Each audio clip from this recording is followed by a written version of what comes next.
ఈ హెన్నాని యూజ్ చేస్తే మీ hair growth చాలా ఫాస్ట్గా ఉంటుంది. ఒకవేళ మీ హెయిర్ ఫాల్ అయ్యి హెయిర్ వెళ్ళిపోయినా సరే త్వరగా పెరుగుతుంది అనమాట. హెయిర్ ఫాల్ కూడా ఆగిపోతుంది. ఇంకా తెల్ల జుట్టును కనిపించకుండా చేస్తుంది. హెయిర్ చూసారా అంత సిల్కీగా ఉందో. ఒకవేళ మీకు హెయిర్ లాంగ్గా కావాలి, హెయిర్ ఫాల్ ఆగిపోవాలి, ఇంకా హెయిర్ కూడాను హెల్దీగా త్వరగా పెరగాలి అనుకుంటే ఈ హెన్నాని ట్రై చేయండి.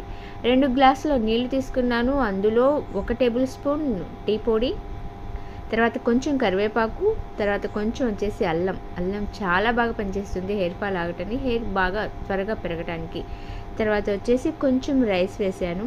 తర్వాత కొంచెం ఉల్లిగడ్డలు, ఇవన్నీ వేసి బాగా మరగబెట్టండి. మరిగిన తర్వాత దీన్ని చల్లారబెట్టడానికి పక్కన ఉంచండి. చల్లారిన తర్వాతే యూజ్ చేయాలి, గుర్తుపెట్టుకోండి. తర్వాత మీ హెయిర్కి సరిపడా హెన్నా పౌడర్ని తీసుకొని ఈ జ్యూస్ని దాంట్లో కలిపేసి నైట్ మొత్తం అలాగే ఉంచండి, లేదా 4 గంటలు అలాగే నానబెట్టండి. Next day